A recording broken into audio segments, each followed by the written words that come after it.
Hello students, आज का topic है nomenclature and classification of enzymes of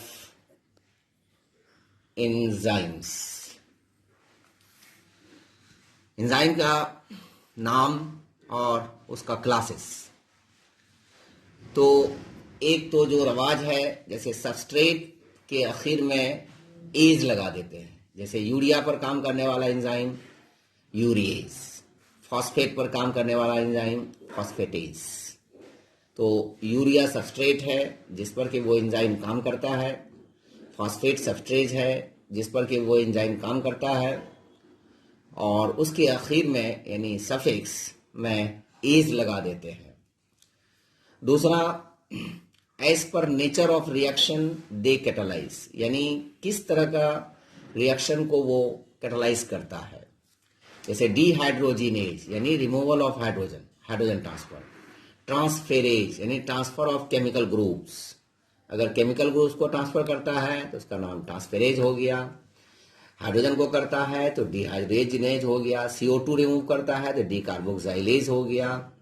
तो इस तरह से नेम दिया जाता है। तीसरा और है, एक है कि जिस चीज़ों से वो डिराइव्ड किया जाता है या निकाला जाता है उसके नाम से भी देते हैं। जैसे पपाइन, पपा या से निकलता है पपाइन, पपाइन।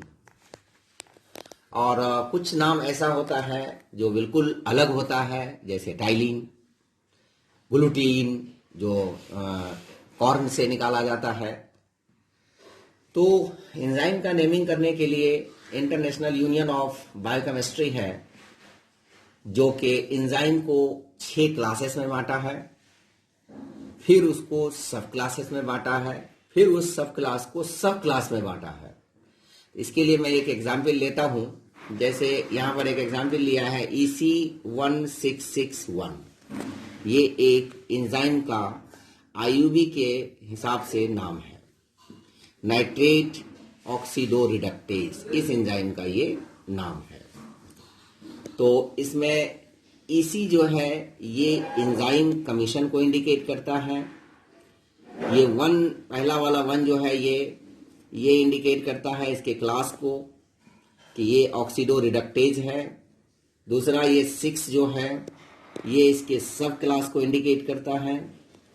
और तीसरा जो है ये 1 जो है ये फर्स्ट एंजाइम ऑफ सीरीज, यानी इस एंजाइम के सीरीज में क्या कहते हैं कि पहला एंजाइम है ये। तो उसी को शॉर्ट में मैंने यहाँ पर फिर इस तरह से दिखाया है कि 1 ये क्लास जैसे ऑक्सीडो रिडक्टेज हो गया, 6 सब क्लास एक्टिंग अपॉन NADH यानी किस सबस्ट्रेट पर ये काम करता है। दूसरा 6 subclass transfer electron to nitrogenous groups. Last first enzyme of the series जो कि नाइट्रेट को नाइट्राइट में रिड्यूस करता है। मतलब एक बार हम फिर इसको रिपीट कर रहे हैं कि ये EC1661 ये एंजाइम का नाम है नाइट्रेट ऑक्सीडो रिडक्टेज। EC तो एंजाइम कमीशन का नाम हो गया। तो पहला 1 जो है ये क्लास को करता है, यानी ये ऑक्सीडो रिडक्टेज क्लास में आता है। दूसरा 6 जो है, पहला 6 ये सब क्लास को इंडिकेट करता है कि ये किस सबस्ट्रेट पर काम करता है। दूसरा 6 तीसरा जो है ये सब क्लास यानी ये इलेक्ट्रॉन को नाइट्रोजिनस ग्रुप में ट्रांसफर करता है। लास्ट 1 जो है ये फर्स्ट एंजाइम ऑफ सीरीज है जो कि नाइट्रेट को नाइट्राइट में रिड्यूस करता है। इस तरह से IUB में किसी एंजाइम को क्लासिफाई दिया जाता है। अब IUB के हिसाब से 6 क्लासेस में एंजाइम को डिवाइड किया गया है, जिसको शॉर्ट में ओथलिल कह सकते हैं।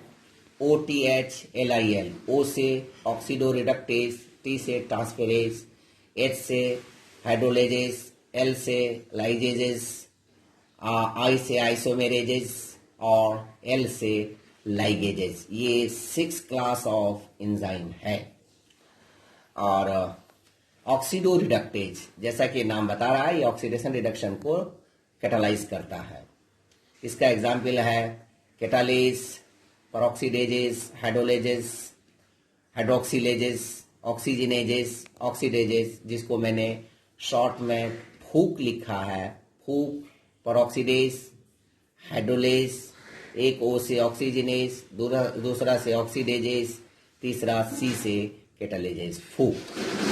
दूसरा क्लास है ट्रांसफेरेज, ट्रांसफरिंग फंक्शनल ग्रुप, यानी एक कंपाउंड से दूसरे कंपाउंड में फंक्शनल ग्रुप को ट्रांसफर करता है। यहाँ पर एक एग्जांपल मैंने लिया है ग्लूटामेट, पायरुवेट, जो एमिनो ट्रांसफेरेज, जो कि एमिनो ग्रुप को ग्लूटामेट से पायरुवेट में कन्वर्ट करता है। इसके अंदर में ये दो एंजाइम आता है, ट्रांसएमिनेजेस, काइनेजेस। तीसरा कैटेगरी है, तीसरा क्लास है हाइड्रोलेजेस। ये डोनर ग्रुप से पानी वाटर को ट्रांसफर करता है। इसके अंदर में आता है लाइपेजेस और पेप्टाइजेस, इसके अंदर में आता है।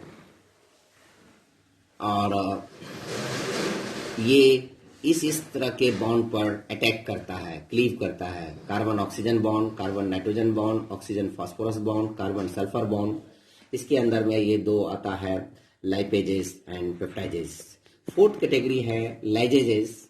ये addition of group to carbon carbon double bond, यानी डबल बॉन्ड पर ये यहाँ पर बेटर होगा to double bond, to double bonds इसमें ऐड करता है।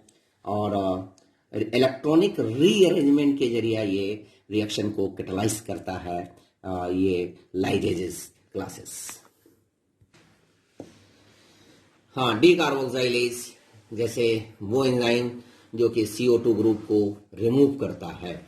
आइसोमेरेजेस, तो जैसा कि नाम बता रहा है, isomerisation of different types of compound, जैसे सिस को ट्रांस में, ट्रांस को सिस में, कीटो को इनोल में, अल्डो को कीटोज में। और ये इसके अंदर आता है इपीमेरेज और रेसिनेजेस। और लास्ट क्लास है लाइगेजेस, ऑल्सो कॉल्ड सिंथेटेस। ये कैटालाइज करता है bond formation accompanied by hydrolysis of ATP, यानी बॉन्ड का फॉर्मेशन तो होता है, लेकिन इसमें ATP या दूसरे न्यूक्लियोटाइड्स जो हैं उसको ये हाइड्रोलाइज करता है। अब physico chemical nature of enzymes, जैसा कि मैंने कहा है कि मोस्टली एंजाइम जो है दो पार्ट से बना होता है, एक प्रोटीन पार्ट, एक non protein part. Protein part को हम एपो एंजाइम कहते हैं, नॉन प्रोटीन पार्ट को हम प्रोस्थेटिक ग्रुप कहते हैं। दोनों एक दूसरे से ज्वाइन होने के बाद ही एक्टिव कंडीशन में आता है। सेपरेटली जो है ये भी इनएक्टिव है, ये भी इनएक्टिव है। और हमेशा जो है प्रोटीन पार्ट ही स्पेसिफिक होता है, नॉन प्रोटीन पार्ट ये नॉन स्पेसिफिक होता है। The specificity of enzyme is due to apoenzyme. यहाँ पर ये बहुत इंपॉर्टेंट पॉइंट है। किसी भी एंजाइम का जो स्पेसिफिसिटी होता है वो एपो एंजाइम की वजह से होता है। और ये एपो एंजाइम प्रोटीन है या नहीं, तो चूंकि ये कलर रिएक्शन देता है, यूवी स्पेक्ट्रम को शो करता है, हीट, एसिड और अल्कली जो है इसको डीनेचर कर देता है, तो ये सारी कैरेक्टरिस्टिक्स प्रोटीन का है। इसीलिए ये प्रूफ करता है कि एपो एंजाइम ये प्रोटीन पार्ट है। Specificity of enzyme is due to 3D structure, यानी एपो एंजाइम के, किसी भी एंजाइम के 3D स्ट्रक्चर पर ही एंजाइम का स्पेसिफिसिटी करता है।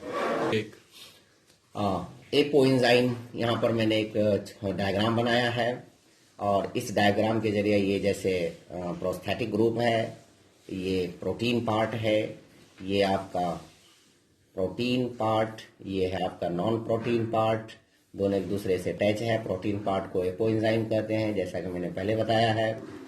और इस प्रोटीन पार्ट में दो साइट होता है, एक होता है एक्टिव साइट जो कि स्पेसिफिसिटी देता है, दूसरा होता है रेगुलेटरी साइट। और मतलब एक्टिव साइट से तो सबस्ट्रेट आके जुड़ता है, रेगुलेटरी साइड से कोई और प्रोस्थेटिक ग्रुप या कुछ आकर के अटैच होता है जो कि एंजाइम की एक्टिवेशन में मदद करता है। ये था। अब इसका बाकी पार्ट अगला लेक्चर में हम कंटिन्यू करेंगे, जैसे है कि एक्सट्रैक्शन ऑफ एंजाइम कैसे होगा, आइसोलेशन ऑफ एंजाइम कैसे होगा और केमिकल काइनेटिक्स कैसे होगा। ये सब अगले लेक्चर में कंटिन्यू करेंगे। Thank you.